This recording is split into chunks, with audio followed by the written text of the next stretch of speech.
Allez, on est parti pour une nouvelle vidéo.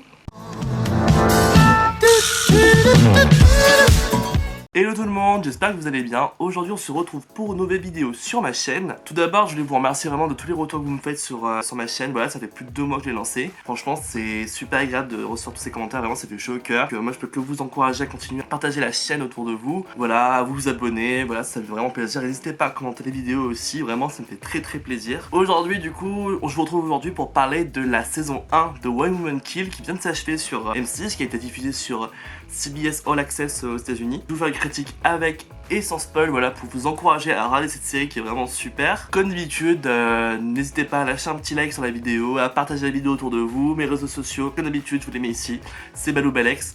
J'ai un retour maintenant sur ma caméra. Des fois je regarde mon retour mais je me rends pas bien compte, j'ai un peu du mal à gérer, donc j'ai pu récupérer mon appareil photo à Lyon, donc c'est un petit peu bizarre de se voir, mais bon. Comme je vous l'ai dit en début de vidéo, la saison 1 de Why Woman Kill vient de s'achever sur M6, voilà, il y avait un épisode par semaine, et vraiment, j'ai vraiment apprécié cette série, donc là on va faire la partie sans spoil. J'ai vraiment adoré cette série, vraiment, je retrouve un peu l'esprit Desperate Housewives que j'aime tant, donc c'est le même créateur, c'est Mark Cherry qui a fait Desperate Housewives, Devious Maid, et du coup Why Woman Kill, c'est dur à dire. Franchement, en termes de décors, c'est magnifique, c'est très bien filmé, ça prend son temps, tout en mettant pas mal d'action quand même, voilà, pour pas qu'on s'ennuie. Franchement, c'est une très bonne idée de la part de Mark Cherry de faire dérouler l'action dans les maisons, dans la même maison. Ça permet vraiment de créer un lien entre chaque histoire alors que ça se passe vraiment à des époques différentes. Le casting est quand même assez fou, on peut le dire, hein. Donc on a Lucy Liu, donc voilà, qu'on peut retrouver dans Drôle de Dame au début des années 2000, qui a fait après sur Elementary aussi. On retrouve Jennifer Godwin qui a joué dans Once Upon a Time. Et enfin on retrouve Kirby Howell-Baptiste qui a joué dans Killing Eve et The Good Place plus récemment. Mark Cherry, comme d'habitude, met à l'honneur les femmes. Voilà, dans chacune de ces séries c'est des femmes qui sont à l'honneur, dans Desperate Housewives, Devious Maid et maintenant Why Woman Kill. Ce que j'ai aimé dans la série, c'est que vraiment chaque histoire prend son temps. On prend le temps de poser les personnages, on prend le temps de poser le contexte, mais en même temps il y a assez d'éléments pour que ça aille vite, pour qu'on ait envie de savoir la suite, pour qu'on s'ennuie pas, et ça j'apprécie beaucoup. Le fait qu'il y ait aussi 3 histoires, ça renforce vraiment, c'est ce que j'aime bien, c'est que du coup c'est vraiment 3 femmes différentes en même temps qui ont beaucoup de qualités communes, qui sont à l'honneur, et ça j'apprécie beaucoup dans la série. J'aime beaucoup la BO de la série parce qu'on va retrouver du coup Lizzo, Donna Summer, George Michael, on va retrouver Softail aussi, voilà, avec Tintin Love. Les dialogues sont très bien écrits, enfin ça, vraiment ça me rappelle carrément Desperate Housewives, enfin c'est vraiment, il y a de l'humour, les phrases sont bien tournées, il y a beaucoup de double sens dans les phrases, enfin, voilà, vraiment moi j'ai beaucoup aimé, et puis ça montre vraiment des personnages féminins forts, voilà, qui malgré des fois leurs conditions, genre de femmes au foyer un peu maltraitées psychologiquement par leur mari, on va dire. Vraiment c'est des femmes fortes, indépendantes, qui en veulent, et ça fait plaisir à voir, ça montre vraiment je trouve que c'est vraiment des modèles féminins très cool. Bon, mis à part les meurtres à la fin, mais bon bref. En plus, tous ces dialogues-là rebondissent sur des thèmes qui sont très actuels, que sont le féminisme, que sont le patriarcat, voilà, des choses dont on parle beaucoup en ce moment, qui sont énormément remis en cause. J'ai beaucoup aimé la série parce que du coup, un des personnages tombe malade d'une maladie, voilà, que seuls les homosexuels peuvent attraper à l'époque. Je vous laisserai deviner lequel. Et je montre vraiment la méchanceté avec laquelle étaient traitées ces personnes-là, avec vraiment la bêtise que les gens avaient autour de cette maladie, donc qu'est le sida. Ça fait mal au cœur de voir ça, mais bon, c'était à l'époque ça se passait comme ça. Par exemple, on refusait la place des personnes qui avaient le sida dans les avions par peur qu'ils le transmettent, voilà, par voie orale, par le toucher, hein, voilà. On peut voir qu'il y avait une bonne maîtrise des symptômes et de comment se transmettait le sida à l'époque. On voit aussi la misogynie des années 60, enfin vraiment, le personnage de Beth, enfin vraiment, genre, avec le mari qui vraiment la prend pour une boniche, enfin vraiment, genre c'est d'une tristesse à voir. Même on voit vraiment du coup la place des femmes dans la société, une place qui les assujettissent aux hommes, voilà, le patriarcat bien sûr. Et heureusement ces femmes sont pleines de ressources, voilà, elles se laissent pas abattre, elles se laissent pas marcher dessus, elles réfléchissent, elles manipulent, donc franchement c'est pas plus mal. On apprend ça dans le premier épisode, le mariage libre de Taylor et de Ellie.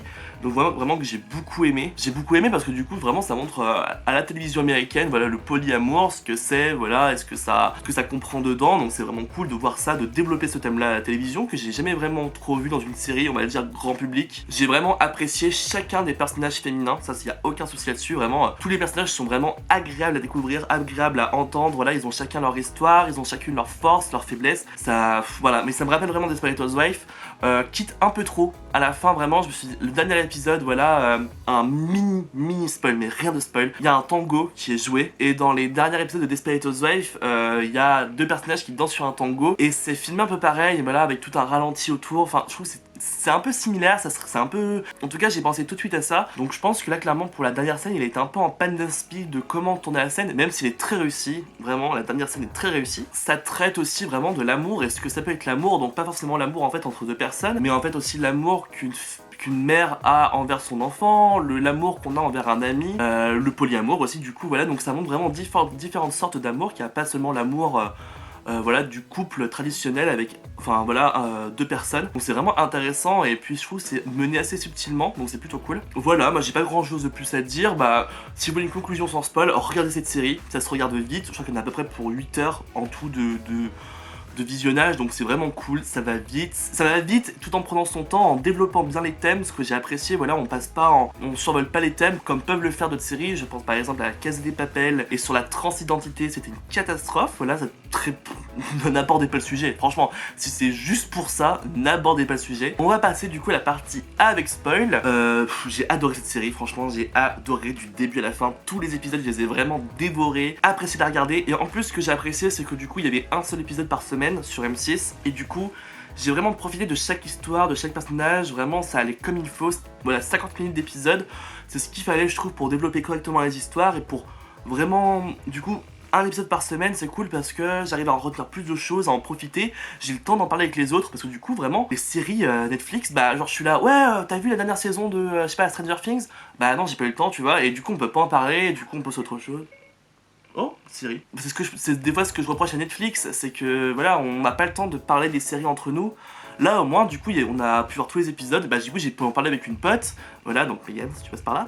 Vraiment, on a pu en parler chacun des épisodes, développer et tout. Et du coup, on était dans la même attente. Les histoires sont très bien tournées. Elles sont développées correctement. Ça, j'ai beaucoup apprécié. C'est que développées correctement. On traîne pas en longueur tout en prenant son temps. Enfin, c'est vraiment bien fait. Je trouve que le format est très adapté. On évoque beaucoup de sujets. Donc, la violence conjugale, l'émancipation féminine, le polyamour. Voilà, des sujets qui sont plus ou moins légers, plus ou moins graves, mais qui sont bien traités, qui sont vraiment traités en profondeur. Là, vraiment, on prend son temps sur la violence conjugale, par exemple. C'était très intéressant de voir que l'inaction des personnes autour de ça, c'est fou.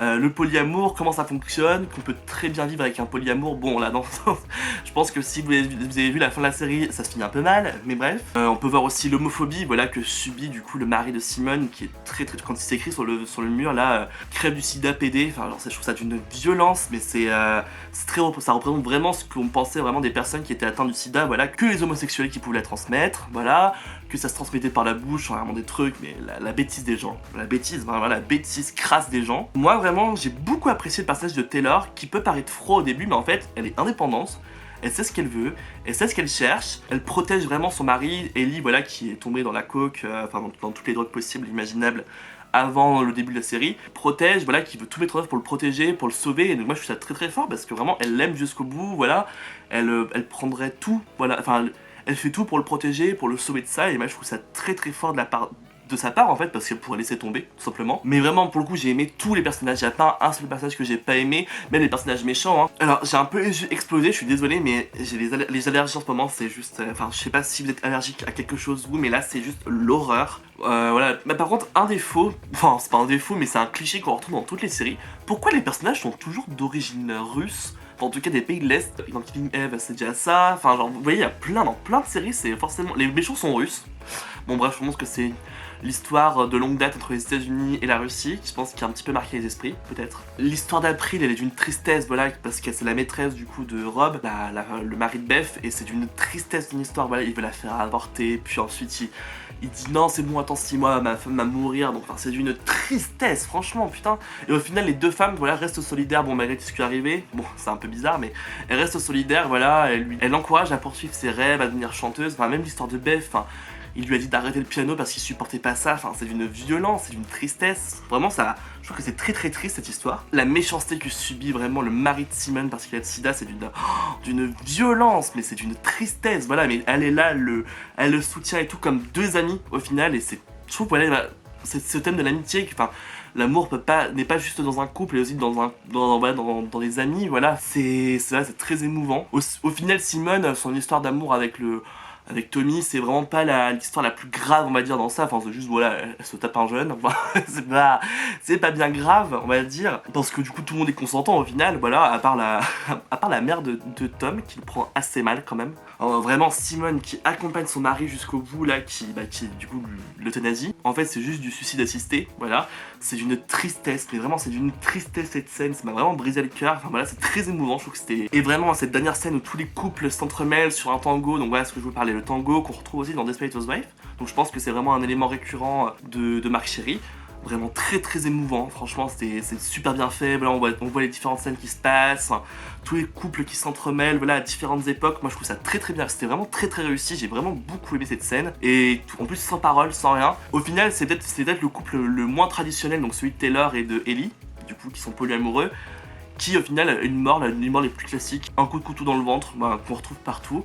Voilà, mais c'est vraiment, j'ai beaucoup aimé cette série, franchement, moi je vous la conseille vraiment. Moi j'ai vraiment aimé parce que tous les thèmes sont abordés comme il faut. On aborde pas tous les thèmes, mais les thèmes qu'on aborde, donc vraiment de l'homophobie, de la violence conjugale, du patriarcat et tout, sont vraiment bien amenés, bien construits, avec une certaine subtilité, avec un certain humour, voilà, un humour un peu noir, que moi j'ai beaucoup aimé. Je vous conseille cette série vraiment. Je pense qu'on va s'arrêter ici, ça fait bien trop longtemps que je parle. Bilan général, j'ai beaucoup aimé cette série, j'ai hâte de voir la saison 2 parce que du coup ça va être un reboot, ils vont totalement changer le casting. Donc franchement, s'ils ont un casting du même acabit que celui-ci, chapeau, vraiment. J'ai vu, alors je pense que j'ai vu ça sur un site un peu pourri, donc franchement, aucune véracité dans ce que je dis, mais en tout cas j'ai vu que Alyssa Milano était pressentie pour jouer. J'ai vu ça sur Pure Break, je crois, donc vraiment je pense pas que ce soit vraiment la crème du journalisme, si je peux me permettre. J'espère que vous avez apprécié cette vidéo, j'espère que vous avez apprécié cette série. Oula, je parle beaucoup trop vite, je vais la refaire. J'espère que vous avez apprécié cette vidéo, j'espère que vous avez apprécié la série. Vraiment, dites-moi dans les commentaires ce que vous en avez pensé, vous, de la série, si vous avez aimé. Lâchez-moi un petit like, partagez la vidéo, voilà et tout. J'ai plus qu'à vous dire, je vous embrasse, voilà, vive la France et vive le déconfinement. Salut!